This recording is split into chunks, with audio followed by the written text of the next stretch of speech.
dengan berani datang kemari. Pentah bicara pasti kesima. Seorang putera, 3 puteri. Gelaran juara, Misi utama.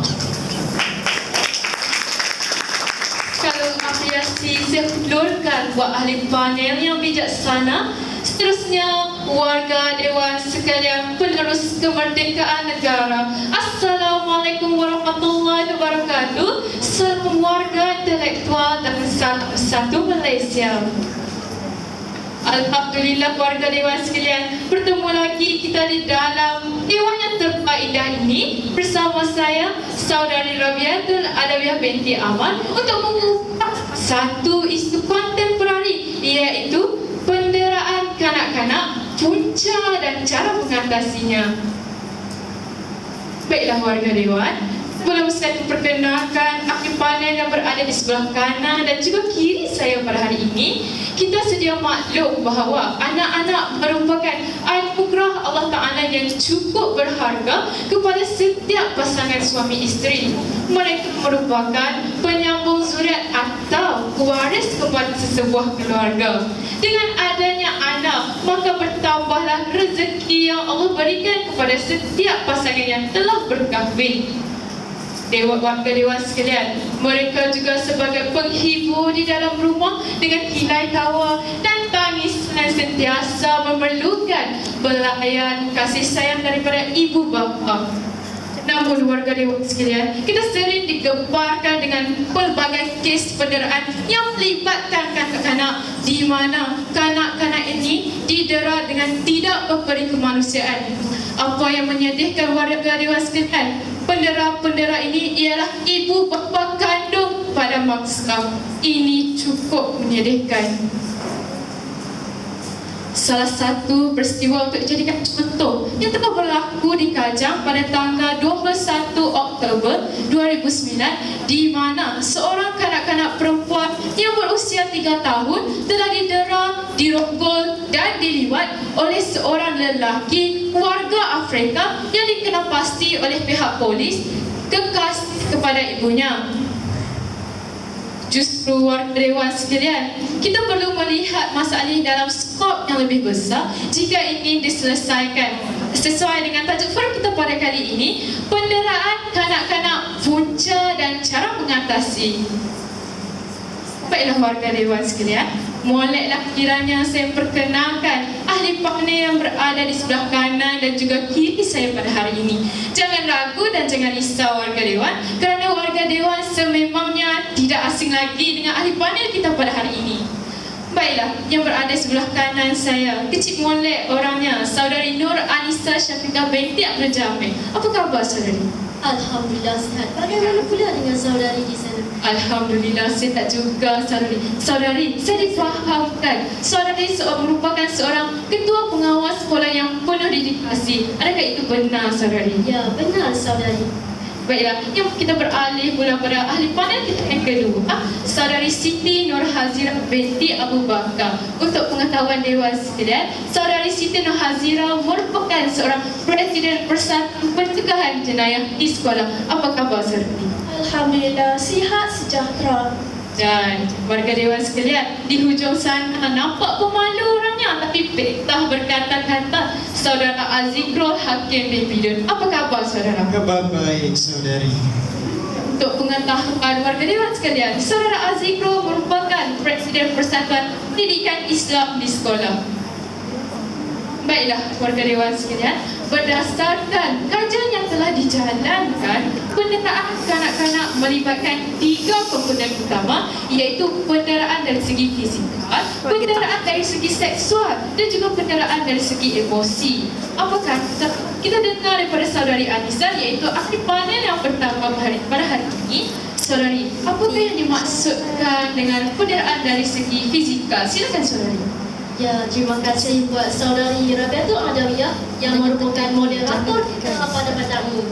Baiklah, yang saya hormati pada petang ini iaitu barisan tetamu kehormat, kombinasi intelektual kehakiman, rakan-rakan panel yang lain dan seterusnya sidang hadirin yang dirahmati Allah sekalian. Di sini saya ingin menyatakan iaitu penderaan fizikal ditafsirkan sebagai keganasan yang menyebabkan kecederaan otak, lebam yang teruk, kecacatan anggota tubuh, patah tulang, lecut atau terbakar, dicucuh dengan puntung rokok dan sebagainya. Kesan kepada mangsa yang dapat kita lihat pada hari ini begitu ketara, iaitu mangsa akan mengalami trauma maupun ketakutan yang melampau apabila mereka ini berdepan dengan orang yang lebih dewasa daripada mereka, luka dan cedera yang kekal, rosak saraf otak dan urat saraf, serta saya memberi jaminan 100% pada hari ini, iaitu perkembangan mental mereka akan menjadi lebam. Ini disebabkan kerana apa? Sidang hadirin, ianya disebabkan mereka ini menderita ketegangan saraf. Kembali kepada saudari penerusi. Terima kasih saudari Anissa. Begitulah tadi pandangan daripada ahli panel yang pertama tentang pendefinisian penderaan fizikal dan juga kesan-kesan yang terpaksa dihadapi oleh mangsa. Baiklah warga dewan sekalian, kita beralih pula kepada saudari Siti Nurhazira. Saudari, apakah yang dimaksudkan dengan penderaan dari segi seksual? Silakan saudari. Terima kasih buat saudari pengurusi majlis, rakan-rakan panel dan sidang hadirin sekalian. Assalamualaikum warahmatullahi wabarakatuh dan salam bertemu mesra. Sidang hadirin, penderaan seksual merujuk segala bentuk aktiviti seksual yang mempunyai tujuan untuk memenuhi tuntutan nafsu seks orang dewasa. Ianya melibatkan eksploitasi bahagian sulit kanak-kanak, dicabul, dirugul dan dipaksa untuk melacur. Keadaan ini amat menyedihkan sidang hadirin. Kesan kepada mangsa ialah luka dalam kemaluan, penyakit kelamin, mengandung, traumatik, stigma yakni malu dan rasa bersalah, serta saya yakin mangsa tidak berkuasa untuk melawan. Saya serahkan kembali kepada saudari pengerusi majlis. Terima kasih saudari Siti Nurhazira atas pandangan yang cukup terperinci dan menarik perhatian hadirin sekalian. Baiklah, forum kita teruskan lagi dengan saudara Azikrul. Saudara, apakah yang dimaksudkan dengan penderaan dari segi emosi? Silakan saudara. Baiklah, terima kasih saudari pengurusi majlis, rakan-rakan panel dan seterusnya para penonton sekalian. Penderaan emosi ialah gangguan yang substansial dan boleh dilihat pada fungsi mental atau emosi kanak-kanak. Antara lain, Tuan Pengerusi, kecenderungan mental atau tingkah laku termasuklah keresahan, kemurungan, penyendirian, kelangsangan atau perkembangan lambat. Kesan ke atas mangsa berlaku secara bertahap mengikut umur, seperti tidak suka kepada pelajaran, suka mencuri, berbohong, dan kadang-kadang mereka ini suka mengasingkan diri daripada khalayak ramai. Dan apa yang saya takuti ialah mereka ini mungkin lari dari rumah. Itu saja, Tuan Pengerusi. Terima kasih saudara Azikrul dan tidak lupa juga buat ahli panel yang pertama dan kedua atas pandangan yang amat menarik sebentar tadi. Baiklah, hadirin sekalian, sebentar tadi ahli panel ada menyatakan bahawa penderaan kanak-kanak bukan sahaja dapat dikesan melalui fizikal, malahan membabitkan seksual dan juga emosi. Baiklah warga dewan sekalian, kita tanya lagi pada ahli panel kita yang kedua. Saudari, siapakah yang selalunya terdorong untuk melakukan penderaan ini kepada kanak-kanak? Silakan saudari. Soalan yang amat menarik daripada pengerusi kita pada hari ini. Baiklah sidang hadirin sekalian, ramai pihak yang terlibat dalam melakukan penderaan ini. Seperti yang kita sedia maklum saudari pengerusi, orang yang paling dekat dengan mangsa ialah ibu bapa, abang, kakak, ibu saudara, bapa saudara, jiran, penjaga dan sebagainya. Penderaan ini juga boleh berlaku di mana-mana sahaja, baik di rumah, di padang permainan maupun di tempat-tempat awam. Pendek kata saudari pengerusi, sesiapa sahaja boleh melakukan penderaan ini. Kita perlu segera menanganinya sebelum ia menjadi lebih kritikal. Bak kata pepatah, sebelum nasi menjadi bubur, saudari pengerusi. Baiklah warga dewan sekalian, saya ucapkan terima kasih buat saudari Hazira sebentar tadi. Sememangnya seperti mana yang dikatakan oleh saudari ahli panel kita yang kedua sebentar tadi, sesungguhnya sesiapa sahaja boleh menjadi bendera kepada kanak-kanak, tidak kira tua ataupun muda. Mereka sanggup melakukan apa sahaja bagi memuaskan nafsu mereka. Ini cukup menyedihkan warga dewan sekalian. Baiklah warga dewan sekalian, kita teruskan lagi forum kita pada kali ini dengan saudara Aznikrul. Saudara, saya ingin bertanya, apakah punca-punca utama yang merangsang para penggerak ini untuk melakukan penderaan kepada kanak-kanak? Silakan saudara. Ya, terima kasih sekali lagi buat Tuan Pengerusi Majlis yang nampaknya sangat molek pada hari ini. Rakan-rakan panel dan seterusnya, para penonton sekalian. Baiklah, menurut kajian terdapat banyak punca yang menyebabkan para pendera ini bertindak untuk melakukan penderaan. Salah satu faktor utama ialah kurangnya pendidikan agama di kalangan ibu bapa.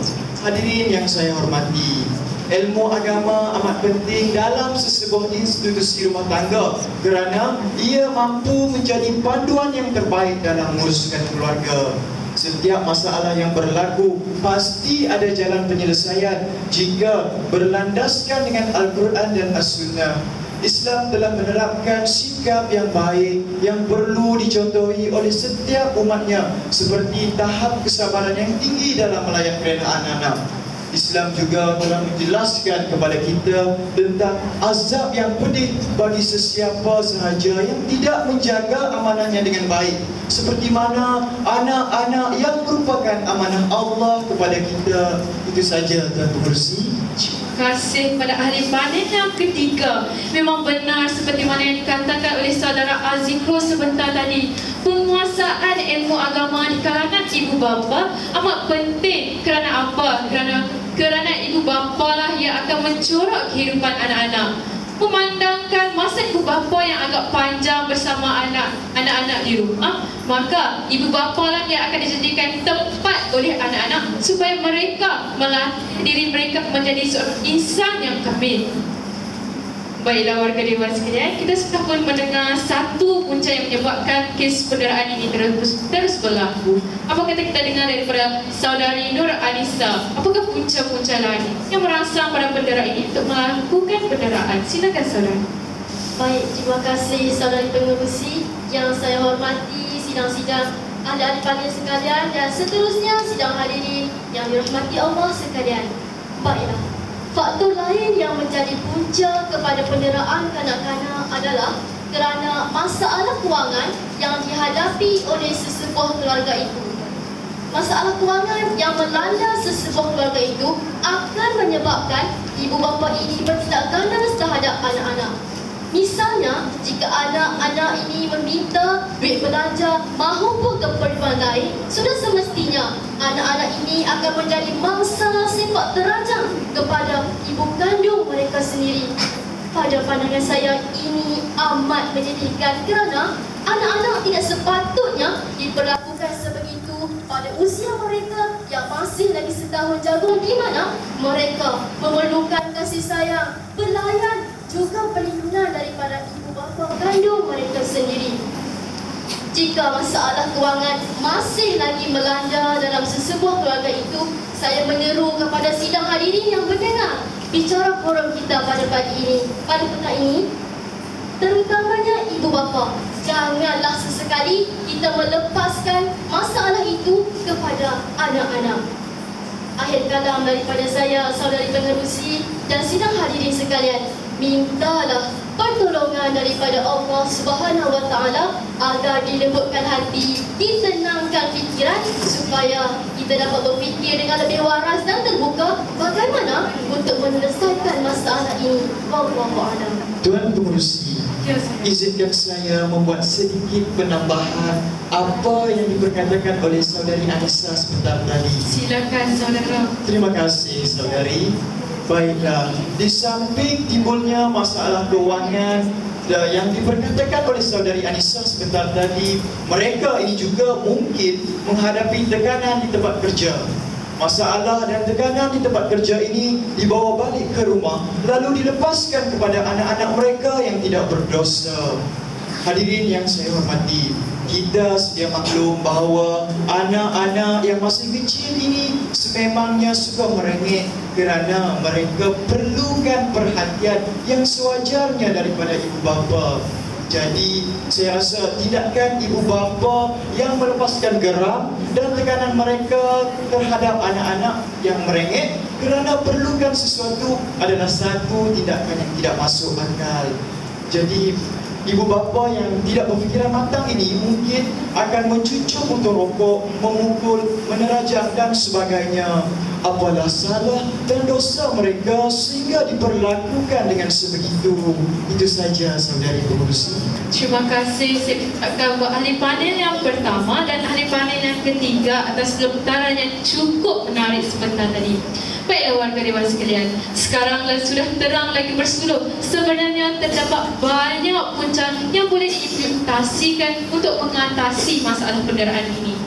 Baiklah warga dewan, apa kata kita dengar satu cara daripada Siti Nurhazira untuk mengatasi masalah ini? Dipersilakan saudara. Terima kasih sekali lagi saya ucapkan kepada saudari pengerusi majlis dan seterusnya sidang hadirin yang dirahmati Allah sekalian. Alhamdulillah. Masalah penderaan kanak-kanak perlu dibendung dan diatasi dengan segera. Antara cara untuk mengatasinya adalah dengan mengadakan kempen keluarga bahagia bagi menyedarkan ibu bapa tentang tanggungjawab mereka. Saudari pengerusi, sudah semestinya semua orang menginginkan dan mengimpikan keluarga yang bahagia. Kerana apa? Kerana keluarga merupakan segala-galanya bagi kita. Bukan begitu? Ya, sudah pasti saudari. Wah, nampaknya saudara Azizul Hakim sangat mengimpikan keluarga yang bahagia. Sudah tentu saudari. Alhamdulillah. Sesungguhnya kita memerlukan insan-insan yang tersayang di samping kita. Jadi, dengan adanya kempen ini, ia sedikit sebanyak boleh mengatasi atau mengelakkan daripada berlakunya kes penderaan kanak-kanak. Terima kasih saudari Siti Nurhazira dan ahli panel kita yang ketiga tadi. Sesungguhnya semua orang mengimpikan sebuah keluarga yang bahagia. Dengan terbentuknya keluarga yang bahagia, maka banyak masalah dapat diselesaikan secara elok. Dan tidak lupa juga, ahli keluarga akan lebih bertolak ansur dan lebih saling hormat-menghormati. Baiklah, kita dengar satu lagi cara yang boleh digunakan untuk mengatasi masalah ini. Bagaimana dengan ahli panel yang pertama? Boleh kongsikan bersama hadirin sekalian? Boleh Tuan Pengerusi, apa salahnya bukan? Baiklah, di samping kempen keluarga bahagia yang dikeluarkan oleh saudari Siti Nurhazira sebentar tadi, pihak-pihak yang berwajib juga perlulah mengadakan kelas-kelas bimbingan bagi memberikan pendidikan keibubapaan kepada setiap pasangan yang bakal berumah tangga. Pada pandangan saya, pendidikan ini amat penting kepada setiap pasangan kerana akan menyedarkan mereka akan tanggungjawab besar yang harus mereka pikul setelah mereka berumah tangga kelak. Mereka juga akan lebih jelas lagi tentang cara-cara untuk mendidik anak-anak serta kaedah yang digunakan untuk melayan suami maupun isteri dengan lebih baik lagi. Akhir kalam daripada saya, dengan itu masalah penderaan kanak-kanak akan dapat dibendung serta dapat diatasi saudari pengerusi. Begitulah tadi pandangan daripada tiga ahli panel kita pada hari ini tentang kes penderaan kanak-kanak yang kerap terjadi dewasa kini. Moga apa yang kita dapat hari ini tidak sekadar masuk telinga kanan dan keluar telinga kiri. Nampaknya warga dewan sekalian, masa amat mencuburi kita. Moga apa yang kita dapat hari ini, kita bersama-sama menanam tekad untuk membantu mengatasi masalah ini. Baiklah warga dewan sekalian, sebelum kami mengundurkan diri, terimalah serangkap pantun. Tuailah padi antara masa, Esok jangan layu-layuan. Intailah kami antara nampak. Esok jangan rindu-rinduan. Anda terkasar bahasa, tersilap bicara, mohon dimaafkan warga dewan sekalian. Sesungguhnya yang baik itu datangnya daripada Yang Maha Pencipta, dan yang kurang elok itu datangnya daripada kekilafan diri kami sendiri. Wallahualam. Saya akhiri bicara forum kita pada kali ini dengan lafaz yang begitu mulia. Wabillahi taufiq wal hidayah. Wassalamualaikum warahmatullahi wabarakatuh.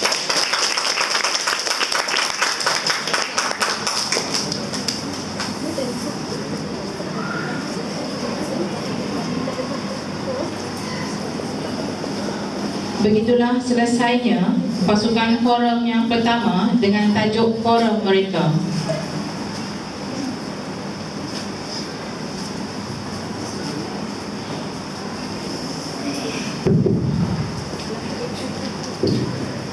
Baiklah, para peserta ahli panel telah membentangkan tajuk penderaan anak-anak. Ini soalan untuk Anda jawab.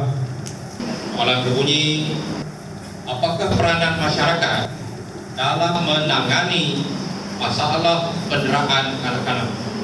Apakah peranan masyarakat dalam menangani masalah penderaan anak-anak?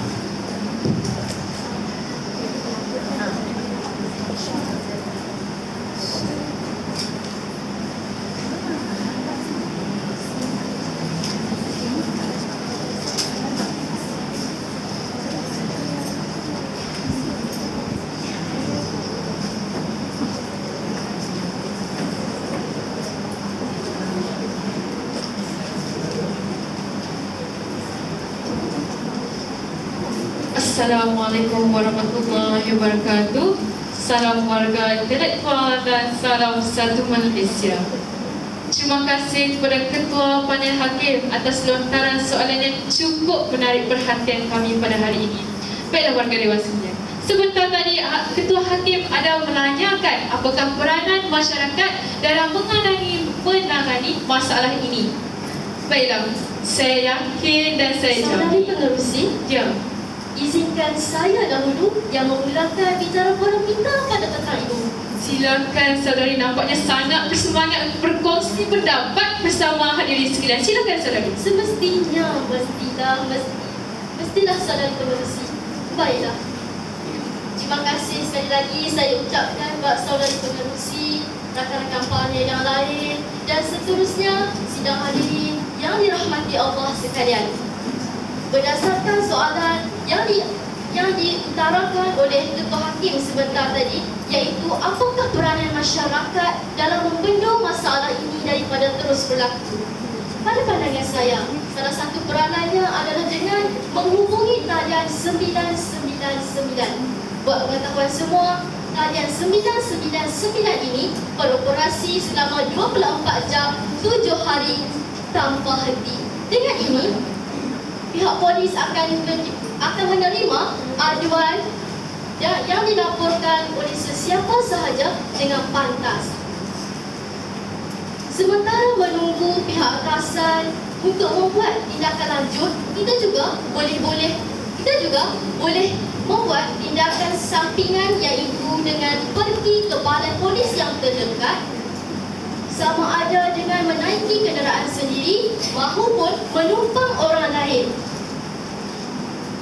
Kita juga boleh menjadi saksi utama jika diminta oleh pihak polis untuk memberikan maklumat dengan lebih lanjut. Saya rasa itu sahaja daripada saya, saudari pengerusi. Tuan Pengerusi, izinkan saya membuat sedikit celahan. Silakan saudara. Terima kasih Tuan Pengerusi Majlis, rakan-rakan panel dan seterusnya para penonton sekalian. Baiklah, anda kata masalah penderaan ini berlaku di hadapan saya.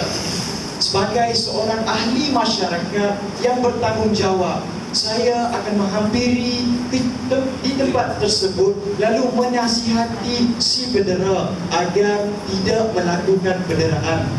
Baiklah, hadirin yang saya hormati, jika si bendera masih berdegil dan tidak mahu mengikut apa yang kita nyatakan dan kita tegur, kita sebagai masyarakat bolehlah memanggil orang di sekeliling kita seperti jiran-jiran supaya memegang dan mengasingkan mereka si bendera dan juga bendera. Baik, itu saja daripada saya, Tuan Pengerusi. Terima kasih kepada ahli panel yang pertama dan panel kita yang ketiga sebentar tadi. Baiklah, kita beralih kepada ahli panel kita yang terakhir, iaitu ahli panel yang kedua. Bagaimana perlunya ahli? Terima kasih buat saudari Rabiatul Adawiyah yang merupakan moderator kita pada petang ini dan Ketua Hakim kerana sudi melontarkan soalan yang amat menarik minat saya. Baiklah, selain daripada memberi nasihat dan menghubungi talian 999, kaedah lain yang boleh kita lakukan adalah menghubungi talian Nur di talian 15999. Saudari pengerusi, ia beroperasi selama 24 jam, 7 hari dalam seminggu dan dibuka sepanjang tahun.